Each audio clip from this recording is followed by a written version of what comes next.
사랑하는 성도 여러분, 안녕하십니까? 2026년 7월 24일 금요일 새벽 예배를 살아계신 하나님께 드리도록 하겠습니다. 다 함께 찬송가 540장 찬양하시겠습니다.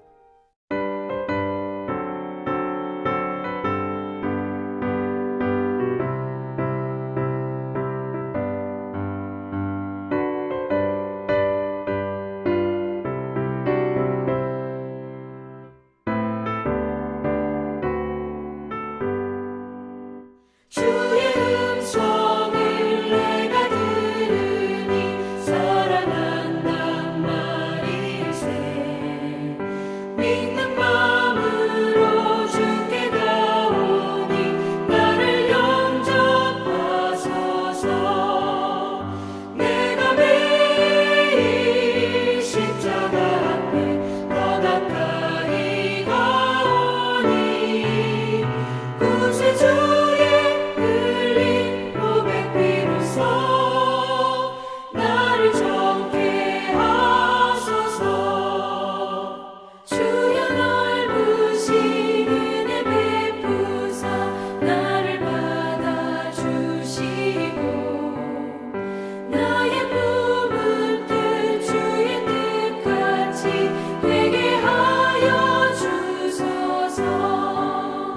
내가 매일 십자가 앞에 더 가까이 가오니 구세주의 흘린 고백 비로소 나를 정케 하소서.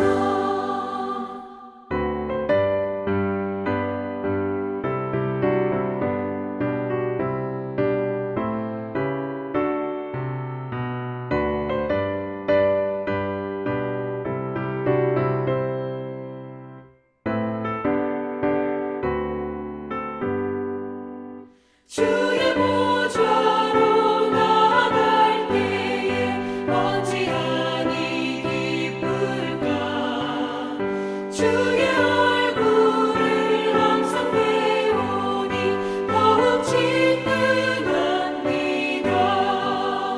내가 매일 십자가 앞에 더 가까이 가오니 구세주의 고백 비로소 나를 정케 하소서.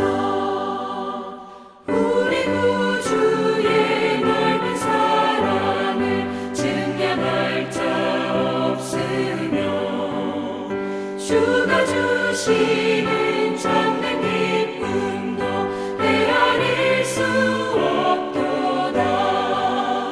내가 매일 십자가 앞에 더 가까이 가오니 구세주의 흘린 고백 비로소 나를 정케 하소서.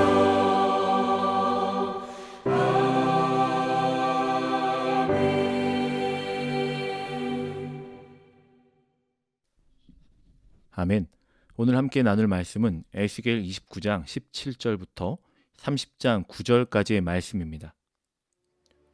27째 해 첫째 달 초하루에 여호와의 말씀이 내게 임하여 이르시되, 인자야, 바빌론의 느부갓네살 왕이 그의 군대로 드로를 치게 할 때에 크게 수고하여 모든 머리털이 무질어졌고 모든 어깨가 벗어졌으나 그와 군대가 그 수고한 대가를 두로에서 얻지 못하였느니라. 그러므로 주 여호와께서 이같이 말씀하셨느니라. 내가 애굽 땅을 바빌론의 느부갓네살 왕에게 넘기리니 그가 그 무리를 잡아가며 물건은 노략하며 빼앗아 갈 것이라. 이것이 그 군대의 보상이 되리라. 그들의 수고는 나를 위하여 함인즉 그 대가로 내가 애굽 땅을 그에게 주었느니라. 주 여호와의 말씀이니라. 그날에 나는 이스라엘 족속에게 한 뿔이 돋아나게 하고 나는 또 내가 그들 가운데에서 입을 열게 하리니 내가 여호와인 줄을 그들이 알리라. 또 여호와의 말씀이 내게 임하여 이르시되, 인자야, 너는 예언하여 이르라. 주 여호와께서 이와 같이 말씀하시되, 너희는 통곡하며 이르기를 슬프다 이날이여 하라. 그날이 가깝도다. 여호와의 날이 가깝도다. 구름에 나릴 것이요 여러 나라들의 때 이리로다.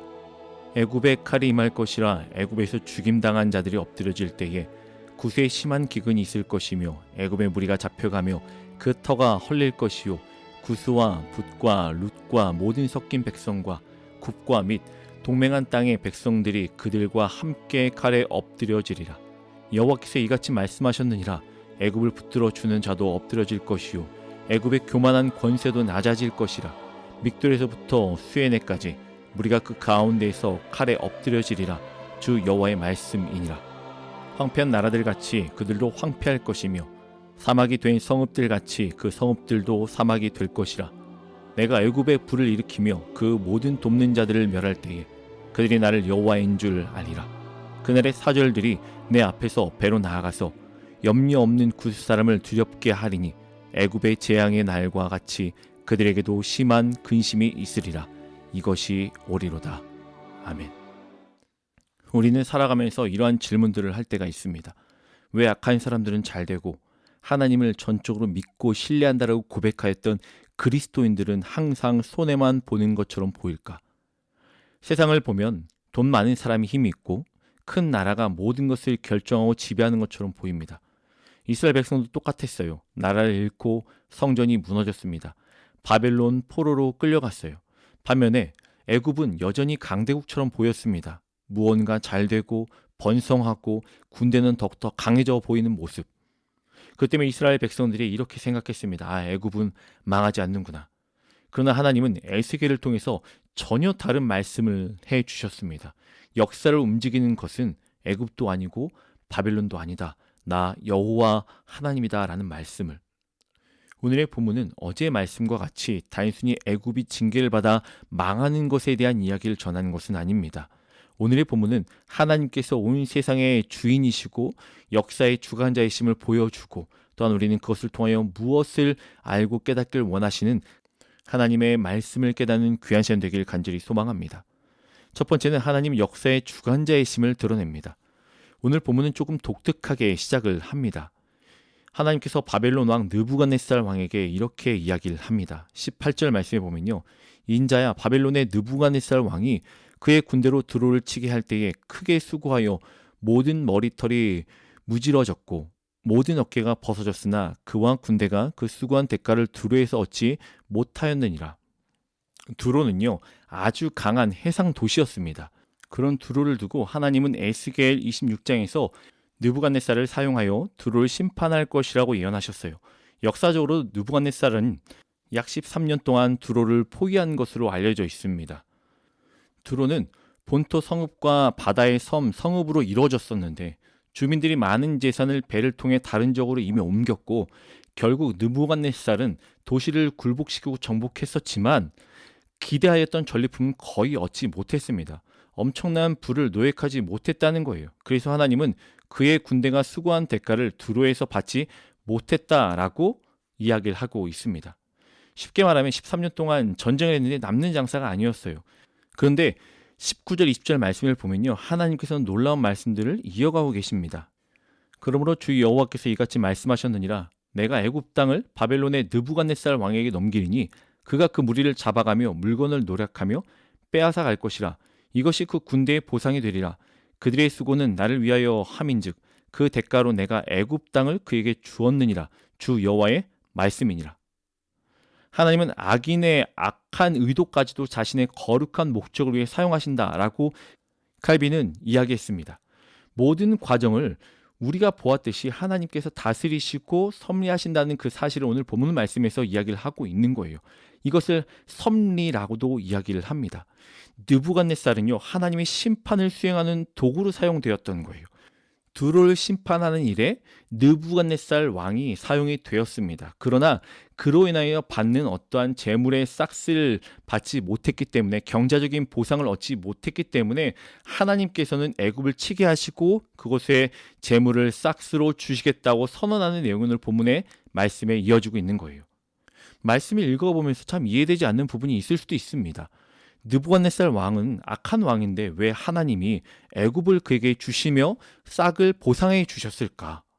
이 보상은 은혜의 보상이 아니라 섭리적인 보상으로 이해를 해야 합니다. 즉 느부갓네살은 하나님께 충성해서 상을 받은 것이 아니라 하나님께서 자신의 계획 가운데 그를 도구로 사용하셨기 때문에 역사 속에서 애굽을 정복하도록 허락하신 거예요. 이것은 구원의 상급이 아닙니다. 역사 속에서 하나님이 열방을 움직이시는 방법이에요. 느부갓네살은 하나님을 섬기려는 의도로 전쟁을 한 것이 아니었어요. 그러나 하나님은 그의 행동까지도 자신의 계획 안에서 사용하셨다라는 거예요. 심지어 하나님은 그 수고에 대한 보상까지 정하실 만큼 역사를 주관하시고 섭리하시고 운행하시는 하나님이심을 오늘 본문의 말씀에서 우리에게 드러내고 보이시고 있는 거예요. 모든 역사는 하나님 섭리 가운데 운영이 됩니다.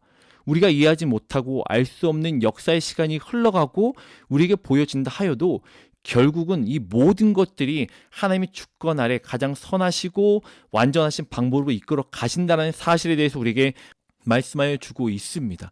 하나님은 악인까지 사용하실 정도로 이방의 왕까지 사용하실 정도로 자신의 주권 아래 모든 것이 있기에 또한 그에게 섭리적인 보상으로 이것들을 허락하셨다라는 의미를 가지고 있는 것이 오늘 느부갓네살 왕에게 애굽을 허락하셨다는 내용이에요. 역사를 주관하시는 분은 하나님이십니다. 하나님께서 하시고자 하시면 하나님의 뜻 가운데 이방의 왕까지 사용하셔서 하나님의 계획을 이루신다는 것입니다. 그리고 또한 그들에게 어떤 은혜의 섭리, 하나님을 전적으로 신뢰하였기 때문에 은혜로 그들에게 보상을 주는 것이 아니라 섭리적인 보상으로 그들에게 허락하심을 우리는 본문 말씀을 통해서 이해를 해야 된다는 거예요.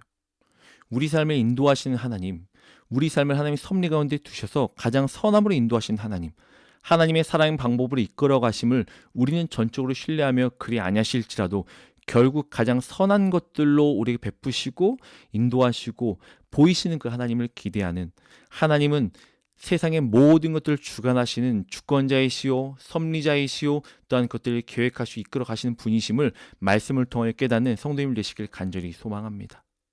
두 번째는요, 오직 하나님만을 의지하는 삶을 살아야 된다는 것입니다. 말씀을 쭉 읽다 보면 하나님은 애굽을 향하여 심판을 선포하십니다. 왜 애굽을 심판하셨습니까? 애굽은 늘 자기 자랑, 자기의 힘, 자기의 것들만 드러내고 나타냈었습니다.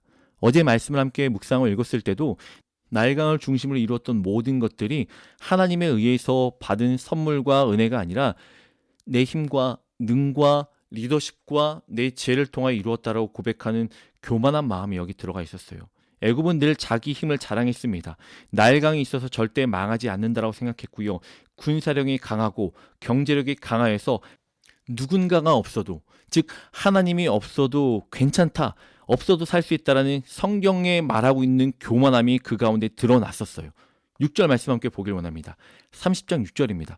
여호와께서 이같이 말씀하셨느니라 애굽을 붙들어 주는 자도 엎드려질 것이요 애굽의 교만한 권세도 낮아질 것이라 믹돌에서부터 수에네까지 무리가 그 가운데에서 칼에 엎드려지리라 주 여호와의 말씀이니라. 애굽의 교만한 권세가 낮아질 것이다. 하나님께서 가장 미워하시는 죄 중에 하나는 바로 교만입니다. 왜 그렇습니까? 교만은요, 하나님이 필요 없다라는 선언이에요. 즉 나 자신이 우상이 되고 내가 의지하는 모든 것들이 우상이 될 뿐 굳이 하나님이 없어도 된다라는 그런 마음이기 때문입니다. 오늘날도 마찬가지예요. 사람들은 하나님 외에 다른 것들에 마음을 쏟고 기대하며 살아갑니다. 그러나 하나님은 항상 우리에게 말씀하십니다. 우리가 의지하는 것들, 우리가 신뢰하고 기대는 모든 것들은 영원하지 않다. 변하고 달라지고 사라지는 것들이라고. 애굽도 영원할 것 같았습니다. 항상 강대국으로 남아있을 것 같았습니다. 항상 풍요를 유지하고 항상 그들이 원하는 모든 것들을 이루고 받을 수 있을 거라 그들은 생각했습니다. 그러나 그들은 하루아침에 무너져요. 우리의 인생 가운데서도 하나님 위에 다른 것들을 혹시나 붙들고 있지 아니한지 오늘 하루를 시작하면서 오늘을 살아내면서 저녁에 자면서 과연 내가 오늘이라는 은혜의 시간을 보낼 때에 내가 진짜 마음을 다하여 의지하고 신뢰하고 붙들고 있었던 것이 오직 하나님이 되고 계시는가, 아니면 세상의 다른 썩어지고 변하고 또한 사라질 만한 것들에 내 마음을 쏟고 살았는가, 내 삶을 한번 되돌아보며 다시 한번 하나님 앞에 마음을 쏟아내며 하나님만 붙들기에 힘쓰며 애쓰는 성도님 되시길 간절히 소망합니다. 세 번째는요, 하나님은 모든 나라의 참된 주인이심을 마지막으로 선포합니다. 30장이 시작되면서 분위기는 더욱 커져갑니다. 이제는 애굽뿐만이 아니라 구스, 붓, 룻, 리비아 그리고 애굽과 동맹을 맺은 모든 나라들이 심판을 받는다라고 이야기합니다. 왜 그렇습니까? 왜 그 모든 나라들이 심판을 받아요? 그들은 모두 애굽을 의지했기 때문입니다. 하나님께 말씀하십니다. 애굽도 무너지고 애굽을 의지한 나라도 함께 무너질 것이라고. 여기서 더 중요한 진리가 있습니다. 세상은 강한 나라를 의지합니다. 그러나 하나님은 강한 나라보다 더 크신 분임을 우린 깨달아야 합니다. 세상은 더 강한 것이 있다고 이야기하지만 하나님보다 더 강한 것은 이 땅에 아무것도 없습니다. 전지전능하신 하나님, 우리가 생각하는 것보다 훨씬 더 위대하고 크신 그 하나님을 우리 삶 가운데 의지하며 살아내야 한다는 것입니다. 애굽도 무너지고 애굽을 의지한 나라들도 함께 무너질 것이라고. 오늘도 우리는 끊임없이 변하는 세상 속에 살아가고 있습니다. 여러 가지 것들이 너무나 많이 변해요. 그러나 변하지 않는 단 한 분, 오직 하나님 한 분. 그러게 우리들의 안전은 세상 모든 것들에 있는 것이 아니라 하나님께 있음을 우리는 알고 고백해야 됩니다. 환경에 있는 것이 아니라 하나님께 있습니다. 오늘 본문은 애굽도 나오고 바벨론도 나오고 여러 나라들이 등장합니다. 당시 사람들은 애굽이 가장 강하다고 생각했습니다. 그러나 지금도 우리는 압니다. 애굽도 바벨론도 모두 역사의 한 페이지가 되었을 뿐입니다. 하지만 하나님의 나라는 지금도 계속되고 있습니다. 이것이 성경이 우리에게 주는 가장 큰 위로이자 가장 큰 깨달음입니다. 세상은 강해 보여도 영원하지 않습니다. 권력도 지나가고 경제적인 것도 지나가고 명예도 지나가고 모든 것들이 지나갑니다. 그러나 하나님의 말씀만, 오직 하나님의 나라만이 영원하다는 그 사실, 그리고 하나님을 의지하는 사람들은 결코 흔들리지 아니하고 하나님께서 붙들어 주신다라고 하시는 그 하나님의 말씀에 귀 기울이는 귀한 성도님 되시길 간절히 소망합니다. 우리의 시선이 세상의 힘이 아니라 하나님께 머물길 바라고, 우리의 자랑이 우리의 능력이 아니라 하나님의 은혜가 되길 바라며, 오늘 하루도 역사의 주인이시고 주권자이신 하나님만 의지하며 오직 기쁨과 평안함으로 오늘을 살아낼 수 있는 사랑하는 성도님 되시길 주님의 이름으로 간절히 축원합니다. 함께 기도하겠습니다. 우리 너무너무 사랑하신 하나님 감사합니다. 우리가 이해하지 못한 수많은 일들이 우리 눈에 보이고 우리가 경험을 하고 우리의 삶 가운데 맞닥뜨리긴 하지만 결국은 이 모든 것들의 주권자이신 하나님을 우린 신뢰하기에 두렵고 떨고 걱정하지 않는 삶을 살아내길 원합니다. 가장 선한 걸 베푸시고 가장 안전한 길로 인도하신 하나님, 우리는 그저 하나님만을 의지하며 살아갑니다. 오늘도 그 은혜 가운데 살게 하시고 더욱더 우리 삶 가운데 감사가 넘치게 하시며 하나님만이 기뻐하시는 것들이 무엇인지 분별하여 하나님께 시선을 고정하여 주신 참된 평안함 가운데 승리하는 한 날 될 수 있도록 인도하여 주시옵소서. 모든 영광 주께 돌립니다. 사랑합니다. 주님 예수님의 이름으로 기도합니다. 아멘.